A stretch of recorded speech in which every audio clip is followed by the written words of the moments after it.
Au bisimila anga bi bamananga kunnafoni sɔrɔlenw kɛnɛ kan min mina walawalali caman kaw ye Mali kibaruyaw ani diɲɛ fan wɛrɛ kibaruyaw la bakuruba kunnafoniw an don kan olu de filɛ nin Mali jamana fanga sinamatɔnw ka jɛkulu olu ye sigi kɛ ni Mali silamɛ diinɛ ɲɛmɔgɔw ka fara ɲɔgɔn kan jɛkulu groupement des leaders spirituels musulmans du Mali yɛlɛma kura min ni o kan ka don jamana sariya sunba la kuma ɲɔgɔnyaw bolila o de kan Mali jamana kɔnɔden minnu ni olu sigiyɔrɔ kun bɛnnen don Libi jamana ma gɛlɛya ani tɔɔrɔ ni degun caman ni o kɛra ka sababu ye mɔgɔ 168 olu seginna ka don Mali jamana kɔnɔ yan nɔ o bisimila la protection civile ɲɛmayaso la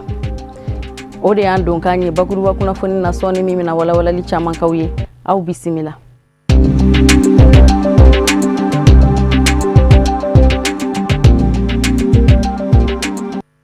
an balima bamanankan mɛnnaw Mali kɔnɔ ani Mali kɔ kan foli ani waliɲumandɔn o bɛ ka taa aw kelen-kelenna bɛɛ lajɛlen ma fo yan fo aw sigiyɔrɔ la bakuruba kunnafoniw na an don kan na an y'a fɔ ɲɛna Mali silamɛ diinɛ ɲɛmɔgɔw ka fara ɲɔgɔn kan jɛkulu groupement des leaders spirituels musulmans du Mali u ye Mali jamana fanga sinamatɔnw olu ka jɛkulu bisimila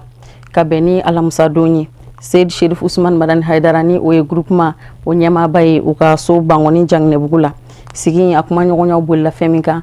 jamana sariya sunba yɛlɛma kura min kan ka don o kɔnɔna na kun min y'a to ni fanga sinamatɔnw u y'u ka nisɔngoya yira ka sanga ni o waleya ye u taara ka taa ɲɛfɔli de kɛ o de kun kan diinɛ ɲɛmɔgɔw ye Luti Sidibe an ka jɛ an ka sɔrɔlenw lajɛ Musa Fɔnba bɛ ɲɛfɔli kan ye o ko kun kan Mali silamɛ diinɛ ɲɛmɔgɔw ka fara ɲɔgɔn kan jɛkuluba groupement des leaders spirituels musulmans du Mali a n'a ma ɲɛma a Seyd Sherif Usman Madani Haidara Alamusa don juin kalo tile 22 u ye Mali fanga sinamatɔnw ka jɛkulu maaw bisimila u nakun kun ye fɛn min ye ka ɲɛfɔli kɛ diinɛ ɲɛmɔgɔw ye u ban kun ka jɛ ni jamana sariya sunba yɛlɛmali ye i n'a fɔ a laɲinina jamana ɲɛmɔgɔw fɛ cogo min an nana groupement leaders religieux fɛ parce que u jɔyɔrɔ ka bon jamana in kɔnɔ kosɛbɛ an nana n'an ka délégation de opposition député Damado kana dantigɛli k'u ye révision constitutionnelle min bɛ sen kan sisan an hakilila ye min ye an nana kana o de f'u ɲɛna ayiwa an y'a ye k'a fɔ ɲininkaliw la a kɛra wasa ye sabu u kun tɛ min dɔn hakilila u y'o dɔn an fana wulila n'u ka hakilila dɔw ye bon an kɔni bɛ se k'a fɔ an y'an ka laɲini kɛ min kama a laɲini kow dafara très honnêtement an wasalen bɛ segin parce que n'i y'an ka nin diinɛmaaba ninnu fana ta Sherif Madani Haidara an b'a fɔ kosɛbɛ ani Bisiriba Alimami Kɔkɛ Kale ayiwa olu n'u nɔfɛ mɔgɔw bɛɛ kana anw lamɛn k'an to fana an yɛrɛ la an ka ko bɛɛ walawalaw ye hakilila vraiment o fana o ya nɛɛma dɔ de ye sango an bɛ sunkalo in na o fana kɛra hɛrɛ ye anw bolo ayiwa an wasalen de bɛna bɔ kɛnɛ in kan yan bi ka jigin fana k'a fɔ don nataw la ni Ala sɔnna ma komi an hakilina minnu n'an y'o f'u ye an y'a kɛ papier ye ka d'u ma n'u yɛrɛ y'a lajɛ k'a fɛsɛfɛsɛ n'u mago banna kuma o kuma an bɛna an n'u bɛ se ka kuma an kɔni b'a dɔn k'a fɔ jamana in bɛɛ b'i jija de ka i niyɔrɔ kɛ walasa an bɛ ŋaniya min ta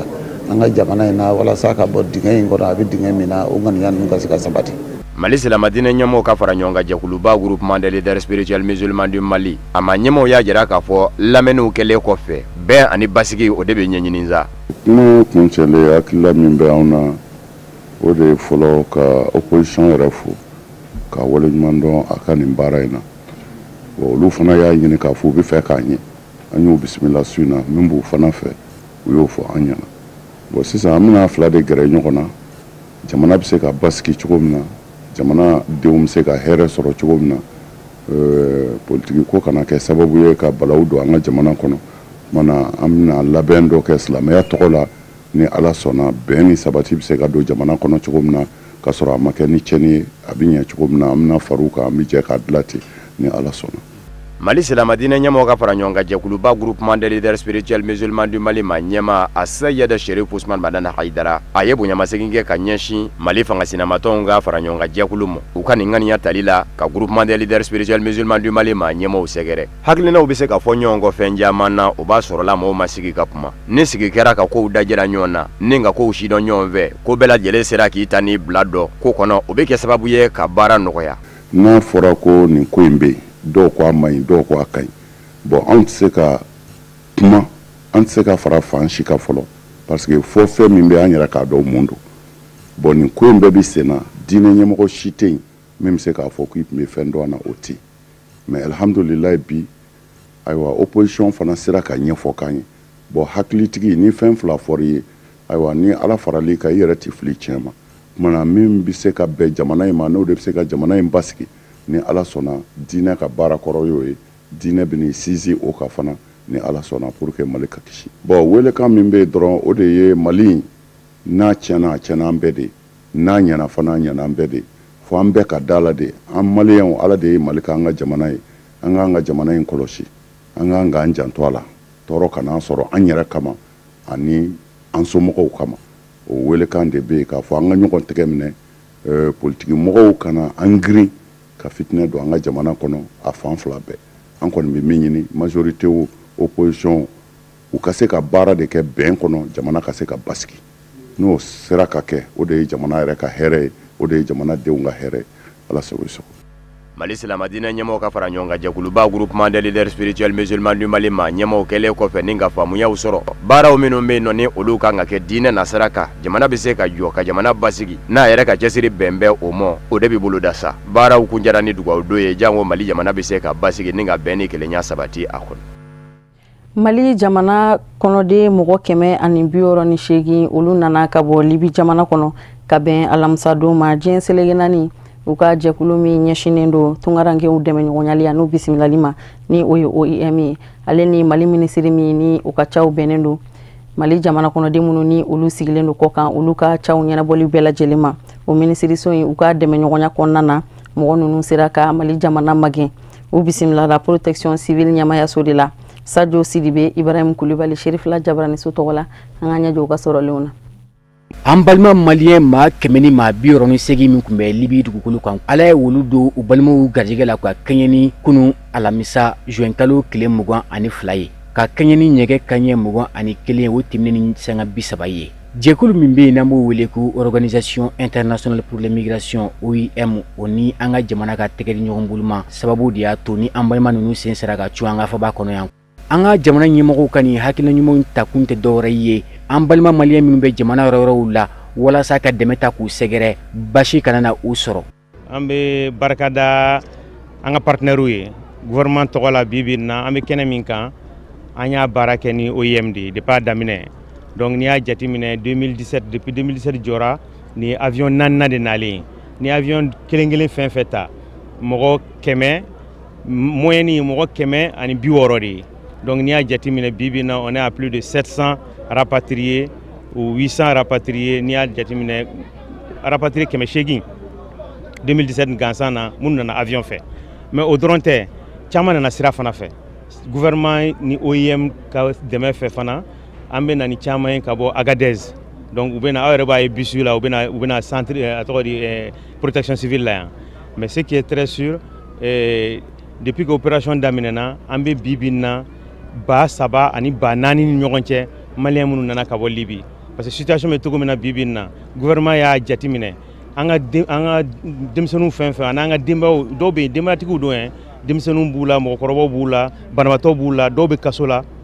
gouvernement cɛsirilen don bibi na mɔgɔ fɛn b'o situation na Libi mara la bibi na ni a yɛrɛ jɛra n'a ye k'a bɛ n'a ka jamana la k'a dɛmɛ ka na n'a ye an bɛ hakililajigi k'a fɔ an balima maliyɛn ninnu ka pankuru a cunna an ka pankuruba kɛnɛ kan ni o ye aéroport international Modibo Keita ye Bamako Senu u ko nin nisɔndiya belebeleba ye olu bolo sabula u n'u balimaw bɛna ɲɔgɔn ye min tun bɛ tali kɛ san caman kan ka sɔrɔ u ma se ka ɲɔgɔn ye k'u bɛ jamana ɲɛmɔgɔw fo u ka nin wulikajɔ in na kosɛbɛ an bɔra Libi biri bon tonya na problème mɔgɔ caman bɛ o to man kɛnɛ bon ambassade ye ci bila mɔgɔ ma ka fɔ mɔgɔ minnu man kɛnɛ olu kana o ci sele an min ma mɔgɔ 10 ani 2 olu tun man kɛnɛ bon u ye papier dilan olu la kunna sini u ye fɛɛrɛ bɛɛ kɛ ka ci se o ma o nana bureau la bon pour que k'an ka papier dilan an ka na mɔgɔw fɛ tuma na an b'u fo u bɛ ka mɔgɔw dɛmɛ cogo min na u k'u jija a la dɛ mais sanjikɔrɔ wɔsi tɛ lɔ mais hali bɔn u bɛ baara min na u k'u jija ka dɔ fara a kan. Maliyɛnw aa dɔɔni tɛ dɛ an b'aw fo ma dɔ wɛrɛ kɔni don vraiment ni gouvernement nin a bɛ k'an dɛmɛ parce que an bɛ yɔrɔ min na Libi yɛrɛ bɛ yɔrɔ min na bi ten an bɛ tasuma de tɛ ma bɛn t'u ni ɲɔgɔn tɛ u t'an fɛ sɛgɛn b'u la u bɛ ka mɔgɔw tɔɔrɔ mais dans tout cela Mali gouvernement yɛrɛ ka mɔgɔ minnu bɛ yen communauté malienne consul ambassade bɛɛ wuli k'i jɔ sen kan aw b'u fo fo k'u fo vraiment mɔgɔw don parce que dɔw bɛ na hali papier t'u la u b'u dɛmɛ ka l'espace dilan ka d'u ma k'u ladon avion kɔnɔ. Bɛɛ komi n k'a fɔ cogo min problème min bɛ Libi an tɛ se k'a bɛɛ fɔ aw ye an bɛ se ka dɔɔni fɔ et puis an bɛ dɛmɛ min ɲini aw fɛ o ye ka effort kɛ tuguni plus en plus ka se ka mɔgɔw sauver minnu bɛ kaso kɔnɔ minnu bananen don et puis wari tɛ mɔgɔw bolo. walasa an balima ninnu bɛ se ka se u seyɔrɔw la cogo min na ka sɔrɔ basi m'u sɔrɔ u ma sɛgɛn jɛkulu min bɛ yen ni o ye organisation internationale pour l'immigration ye OIM olu ka wulikajɔ kɔnɔna na olu ye sefari 10,400 di u kelen-kelenna bɛɛ ma walasa u bɛ se ka se u seyɔrɔ la ka sɔrɔ basi m'u sɔrɔ walasa gɛlɛya kana na u sɔrɔ yanni u ka se k'u balima tɔw yɔrɔ labɔ cogo min na.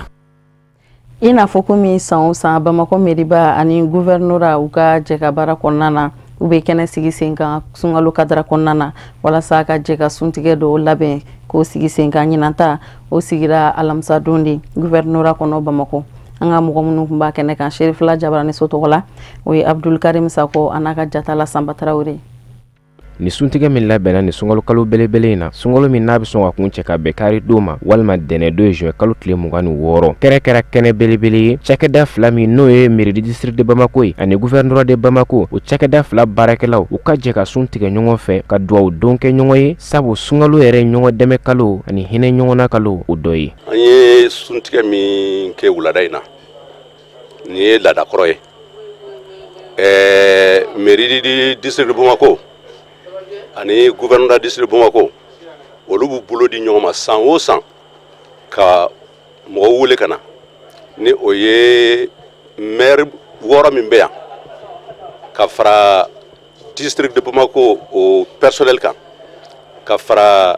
gouverneur district Bamako o personnel kan famille fondatrice de Bamako olu bɛɛ lajɛlen k'u wele ka na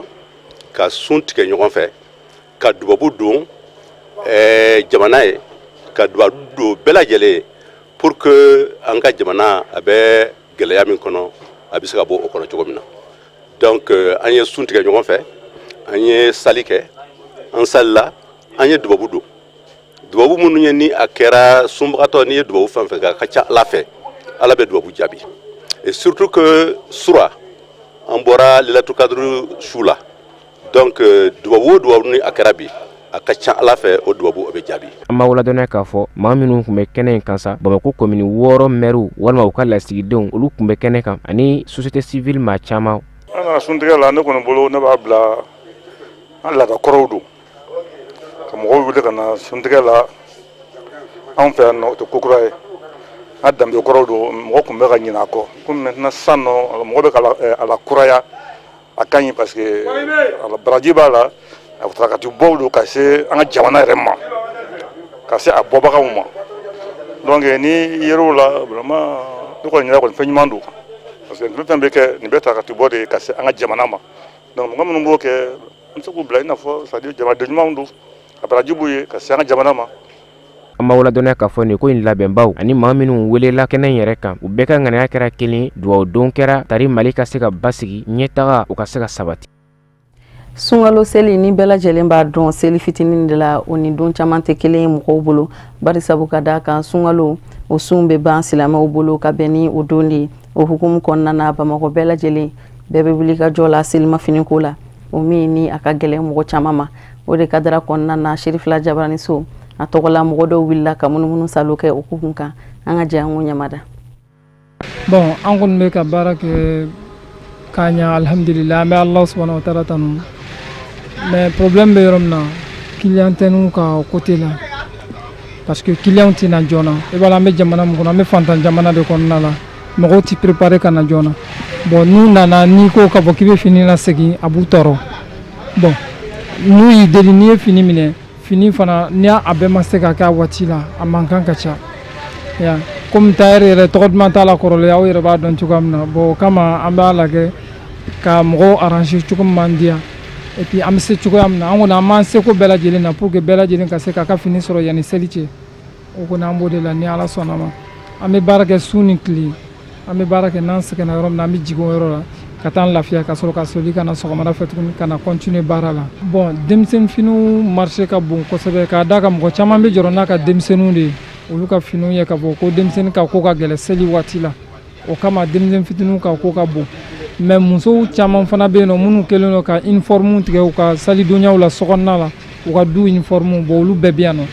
an bɛ baara kɛ la olu bɛɛ ka tagabolo kan c'est que sur denmisɛnnin fini ni mɔgɔkɔrɔba fini a bɛɛ lajɛlen b'a la ka kalan normal la an kɔni an bɛ ala subahana wa taala tanu o ko la kosɛbɛ. An bɛ fɛn caman b'an bolo yan vaxiw b'o la bazɛnw b'o la kalalen bannenw n'a ka di ye fɛnɛ i bɛ na n'a ye an b'a kala mais komi an bɛ seli ɲɛkɔrɔla de la an kalaliko ta fan fɛ an bolo fara f'an ye fini minɛ jɔ a bɛ dɔgɔkun 2 bɔ an ka tailleur yɛrɛ sɛgɛnna u bɛ si baara la u bɛ tilen a la an bɛ si yan an bɛ tilen yan an tɛ taga so donc dɔw yɛrɛ tagara sɛgɛn lafiɲɛ bɔ de la fɔlɔ n'u y'u lafiɲɛ dɔɔni u bɛ segin ka na an ye fini minɛ jɔ nka o t'a bali minnu bɛ fɛ ka fini san u ka na parce que kalalen bannenw b'an bolo cɛ ta ani muso ta ni denmisɛnnin taw bɛɛ lajɛlen na. Bon ne nana bazɛnw bɛ yan borodew bɛ yan nɔ komi yan ye sannikɛyɔrɔ in ka kɔrɔ u bɛna fɛn kalalen dɔw yira n na ni mun kɛra n ka choix ye n b'o ta ni bazɛn diyara n ye n b'o ta ni borode diyara n ye n b'o ta ni vaxi fana diyara n ye n b'o ta a bɛ dépend ni mun kɛra n ka goût ye. Bon seli labɛnw la ɲina ta gɛlɛyara an ma dɔɔni parce que salon seli bɛ se wagati min na o y'a sɔrɔ nɔgɔya dɔɔni bɛ mɛ ɲina a ma gɛlɛya kosɛbɛ sa mais salon fana tun ka sanni ɲina ye dɔɔni. Fini tɛ ka ca quoi. Fini muso fitini bɛ quoi bɛɛ kɛmɛ na yan sisan ne bɛ baara kɛ cɛ quoi ka ca quoi mais e bɛ taa fo ɲɛfɛ dɔrɔn muso bɛ modèle di ne ma quoi ne bɛ kala quoi. O de b'an sɛnsɛn ka diɲɛ fan wɛrɛ kibaruyaw lasɔrɔ Musa Fɔnba a bɛ bi walawalali k'an ye.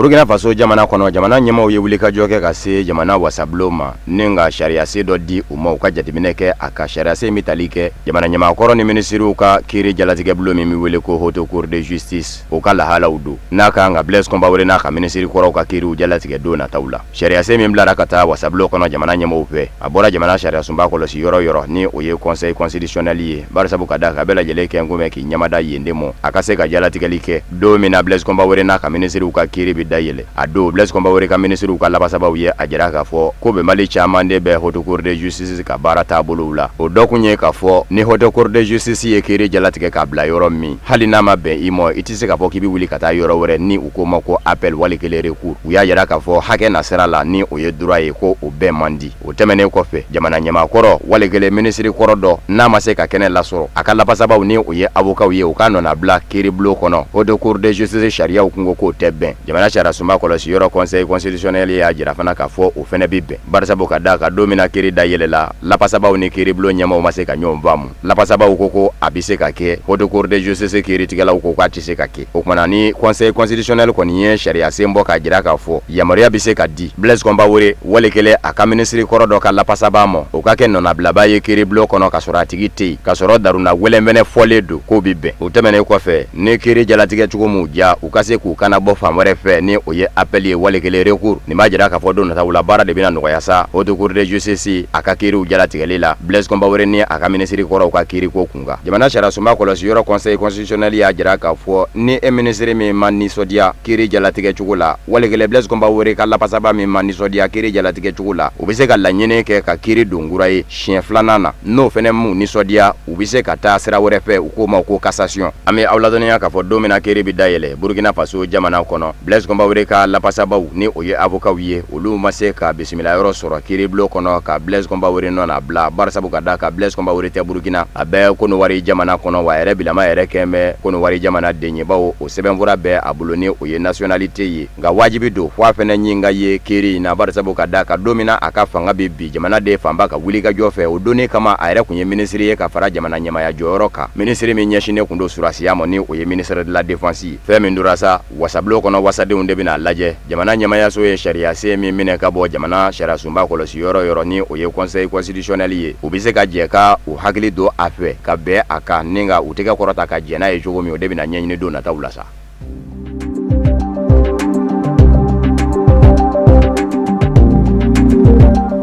Belgique faba la Bruxelles Mauritanie jamana kono kunnafoniw y'a jira k'a fɔ Mauritanie ma ɲɛmɔgɔw hali n'o y'a sɔrɔla k'a fɔ jɔnya o dabilalen don Mauritanie jamana kɔnɔ Mauritanie Nigériaw la ale bi n'a ka biya ma bɛ maa na olu dɔw kɛn bɛ jɔnw ye Mauritanie jamana kɔnɔ bololamaya kɔni sɛbɛkɔrɔ sabatilen de don Mauritanie jamana kɔnɔ a barata kabini san 1981 a jarala k'a fɔ a ko ka dabila sariyaw yɛrɛ taara ka ɲɛsin a dabilali ma san 2017 sariya sen dɔ labanna k'a ta k'a jira k'a fɔ e maa o maa ma na minɛ i ma ɲɔ jɔnyali la ini kaso kɛli ka kan san 2015 sariya sen wɛrɛ taara ni ka o sariya sen kɔrɔ don nka o n'a ta bɛɛ bololamaya sabatilen don kɛrɛnkɛrɛnnen ɲɛna maa minnu ye maa wolofinmaw ye farajɛw minnu bɛ yen olu kɔni kɛn bɛ k'olu kɛ u ka bololamaden ye u bɛ bila baaraw la u tɛ sara wa bololamaya yɛrɛ a bɛ ta tiɲɛ de ye k'a daminɛ bɛnbakɛw la ka na bila fɔ i yɛrɛ la o de kosɔn bi bi in na Belgique faba la Bruxelles Mauritanie jamana kɔnɔ jɛkulu min ɲɛsinnen don jɔnya kɛlɛli ma ni u kama ko association mauritanienne IRA o n'a ka lapasabaw ni o ye avocat ye a kɛmɛ ka minnu da olu sen bɛ bi nazarala tɔnba Union européenne ma ani farafina tɔnba Union africaine ma min bɛ se k'a to hali bi u bɛ se ka ŋwara da Mauritanie ma ɲɛmɔgɔw la u ka jɔnya kɛlɛli kɛ u kun kan goye Birama Da Abeida ni ale ye association IRA ma ɲɛmaa ye jɔnya kɛlɛli tɔ min bɛ Mauritanie jamana kɔnɔ ale y'a jira k'a fɔ kuma bɛɛ ale ka tɔnden minnu bɛ Mauritanie jamana kɔnɔ wulikajɔ de bɛ kɛ k'u sɛgɛrɛ kuma o kuma ni u y'a jira k'a fɔ u bɛ jɔnya kɛlɛli baaraw boloda Mauritanie jamana kɔnɔ ni nisɔngoya taamaw sigili ye sen kan a ko Mauritanie jamana ma ɲɛmɔgɔw yɛrɛw kɛn bɛ ka min ye sariya senkura dɔw ye k'olu ta k'a fɔ e maa o maa ma na sɔrɔ nin n'a ɲɔgɔnna wulikajɔ la k'a fɔ jɔnya ka dabila Mauritanie jamana kɔnɔ san 5 kaso o bɛ da i kun a barata kabini san 1981 jamana ɲɛmɔgɔw yɛrɛw de ye sariya se ta k'a jira k'a fɔ ani dabilali ka kan san 2007 ka labanna k'a jira k'a fɔ e maa o maa ma na minɛ a la fana i ni kaso kɛli ka kan nin wulikajɔ min kɛlen filɛ nin ye ka nazarala tɔnba Union européenne sɛgɛrɛ ani farafina tɔnba Union africaine a dabɔkun de ye Mauritanienkaw ka jɔnya kɛlɛli tɔ association mauritanienne IRA fɛ nin jɛkuluba filaw ka ŋwara da Mauritanie ma ɲɛmɔgɔw la ɲangi minnu bɛ se ka taa k'u sɛgɛrɛ ni jɔnya ma dabila Mauritanie jamana kɔnɔ o bɛ se ka boli u kan.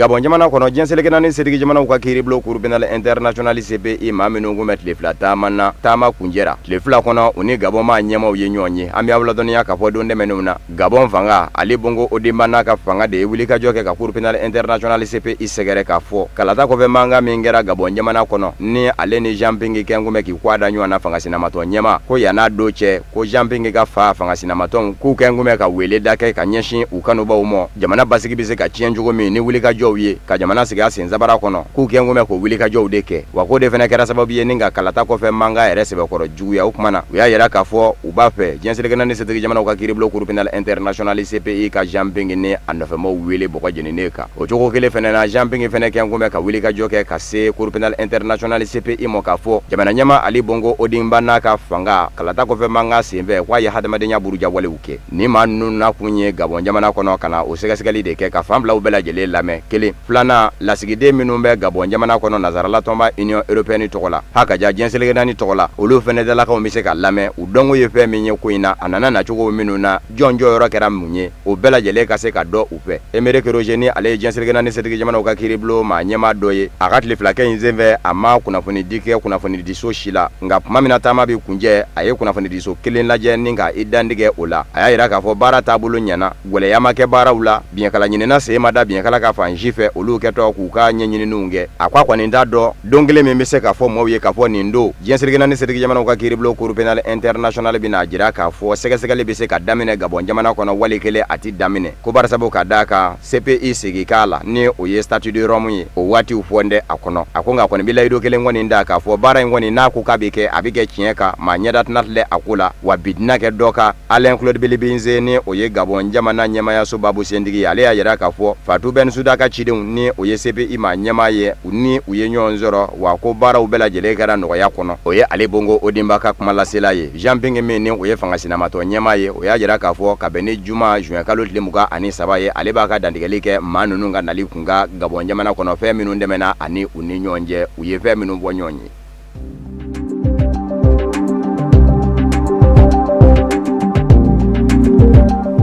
Afrique de jamana kɔnɔ maaw kuma sigi ni min ye o de laban bɛ ka kɛ Jacob Zuma ni kalata bɛ kɛ wasabulo kɔnɔ wasadenw yɛrɛ dama ni ɲɔgɔn cɛ a ka fanga ka bi walikele a ka to yen bolokɔrɔta ka kɛ walikele a ka kɛ gundo soni na fangasinamatɔ ka laɲini kun ye min ye a ka kɛ gundo soni na walasa ɲɛma na jɔ ɲɛna ɲɛ kana samɛ ɲɛmɔ ka taa don da dɔ fɛ da min man di ye o tɛ dɔwɛrɛ ye fangasinamatɔw yɛrɛw bolo jamana ɲɛma Jacob Zuma a yɛrɛ ka fanga ɲini jakulu kɔnɔ bi ni o ye ANC ye maa bɛ maa la olu dɔw a ka ko man b'o u mɔ nka n'a fɔra ko k'u jɔ bɛɛ lajɛlen ɲɛna k'u tɛgɛ kɔrɔta ko a ka bin ka bɔ fanga na olu dɔw bi saamɛ nka n'a kɛra gundo soni ye o bɛ se laban banzani ngɔkurunin kelen la jamana sariya sunba kɔlɔsiyɔrɔ conseil constitutionnel y'a jira k'a fɔ wasabulo kɔnɔ kalata in bɛ se ka kɛ gundo soni kɔnɔ an b'a ladɔnniya k'a fɔ don dɛmɛnenw na tuma min na ni fangasinamatɔw kun ye a laɲini k'a fɔ a ka kɛ gundo soni kɔnɔ a ka bɔ bolokɔrɔta la wasabulo ɲɛmaa ni o ye Baleka Mbete ye ale min ye jamana ɲɛmaa Jacob Zuma ma surunama ye a kun y'a jira a ka dantigɛliw la k'a fɔ ko in tɛ se ka kɛ ko barisabu ka d'a kan k'o se tɛ ale ye nka jamana sariya sunba kɔlɔsiyɔrɔ conseil constitutionnel na bɛ a jira k'a fɔ a ta tɛ tiɲɛ ye a se bɛ a ye kalata ka kɛ gundo soni kɔnɔ o tɛmɛnen kɔfɛ n'a ma sɔn kalata ka kɛ gundo soni kɔnɔ don nataw la fana a b'i dantigɛ mun de y'a bali k'a kɛ n'o y'a sɔrɔla bɛnkan fanga yɛrɛ kɔnɔ kalata gundo soni kɔnɔ a bɛ bɛnkan fanga kɔrɔ de dun wa wale kelen a b'a bisi basa wa a n'o fɛnɛ fɔ bɛɛ lajɛlen dun b'a dɔn k'a fɔ kalata fura dama a bɛ kɛ gundo soni de kɔnɔ cour constitutionnelle mɔgɔw y'a jira wasabulo ɲɛmaa fɛnɛ na ni o ye Baleka Mbete ye a k'a fɔ wasaden tɔw bɛɛ lajɛlen ye kɛrɛnkɛrɛnnen ɲɛna minnu bɛ ANC fanga ɲini jakulu kɔnɔ ni o ye jamana ɲɛmaa Jacob Zuma ka fanga ɲini jakulu ye n'a ma ɲa k'a fɔ ale yɛrɛ wasabulo ɲɛmaa ye o tɔnden ye u k'a dɔn k'a fɔ wasaden n'i donna wasabulo kɔnɔ ka ban wajibi tɛ i mɔ ko fɔ e ka don fanga ɲini jakulu ka da fɛ maa minnu ye sigibaw ye wale kelen mara min kɛra sababu ye k'i bila ka na wasabulo kɔnɔ i bi baara kɛ ni olu ka hakilina de ye wa n'olu ka hakilina ni fanga ɲini jakulu ka hakilina fɔra ɲɔgɔn kɔ fana i b'olu ka hakilina de ta wajibi tɛ ko i k'olu ka hakilina bila ka taa fanga ɲini jakulu ka hakilina ta o kumana alamisa juin kalo tile 22 u kun kan ka wuli ka jɔ kɛ ka se wasabulo ɲɛmaa muso ma yala jamana sariya sunba kɔlɔsiyɔrɔ ye fɛn min fɔ i y'a mɛn wa n'i y'a mɛn i b'a fɛ a ko ka kɛ cogo di n'a kɛra sɔnfɛn ye ka sɔn jamana sariya sunba kɔlɔsiyɔrɔ ta ma k'a fɔ wete in jamana ɲɛmaa Jacob Zuma a ka fanga binni kun kan a bɛ kɛ gundo soni kɔnɔ a fɔra a banna n'a ma kɛ sɔnfɛn yɛrɛ ye don nataw la ni kiiri ko a bɛ bɔ a la fana ni jɔn ni o kɔni ye barisabu ka d'a kan jamana sariya sunba kɔlɔsiyɔrɔ kɔni kɛn bɛ ka jalatigɛ ka ban fangasinamatɔw ko n'a kɛra sɔnfɛn ye k'a fɔ a bɛ kɛ gundo soni kɔnɔ sa olu kɔni n'a lajɛ cogo bɛɛ lajɛlen la ko in ka se ka kɛ ka bɛn ni uti kalo ye nka maa minnu fana ye politiki bina k'u jateminɛbaw ye olu ko fangasinamatɔw man k'u hakilina tigɛ bawo walasa ko in ka se ka sira sɔrɔ ko jamana ɲɛmaa Jacob Zuma ka fanga ka bi fɔ u ka wasaden 60 sɔrɔ ka fara u yɛrɛ ka wasabulo kɔnɔ ka bɔ jamana ɲɛmaa Jacob Zuma ka fa fɛ bawo Jacob Zuma ka fan fɛ wasadenw wasabulo kɔnɔ u bi t'i jɔ maa 249 na ni 60 bɛɛ lajɛlen farala fangasinamatɔw ka wasadenw ka sa o ye Jacob Zuma taale ye so.